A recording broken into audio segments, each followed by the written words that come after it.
राज्यसभा चुनाव को लेकर पिछले कई दिनों से गहमागहमी चल रही थी। अब उस पर अंकुश लग गया है।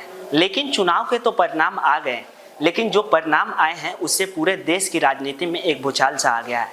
आपको बता दें कि 3 राज्यों में जो चुनाव हुए हैं उन राज्यों में बहुत आश्चर्यजनक रिजल्ट देखने को मिला है, क्योंकि 2 राज्यों में कांग्रेस की सरकार थी, वहीं 1 राज्यों में समाजवादी पार्टी विपक्ष में है, वहीं एक तरफ बीजेपी थी। लेकिन कांग्रेस और समाजवादी पार्टी के कुछ विधायकों ने बगावती तेवर दिखाते हुए भाजपा के पाले में वोट किया है। आइए विस्तार से समझते हैं आखिर मामला है क्या।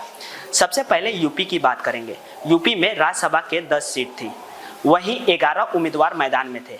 राज्यसभा के लिए विधायक वोट करते हैं, जिस पार्टी के विधायकों की संख्या ज़्यादा होती है उसी हिसाब से राज्यसभा में उनकी ज़्यादा भागीदारी होती है। यूपी में बीजेपी पार्टी के पास ज़्यादा विधायकों की संख्या है, तो स्वाभाविक है कि उनके विधायक अपने कैंडिडेट को वोट कर राज्यसभा के हिस्सेदार बनाएंगे।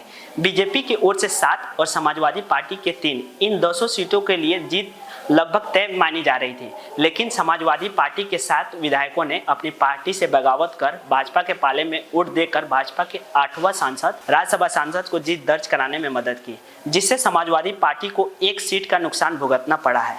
वहीं 2 ही राज्यसभा सांसद जीत हासिल हुई है। ऐसे में कुल 395 विधायकों ने ही वोटिंग की है। वहीं अखिलेश यादव की करीबी मनोज पांडे ने भी पाला बदलकर भाजपा के पाले में वोट किया है, जिससे समाजवादी पार्टी के कार्यकर्ताओं में आक्रोश दिख रहा है। अब बात करेंगे हिमाचल प्रदेश के।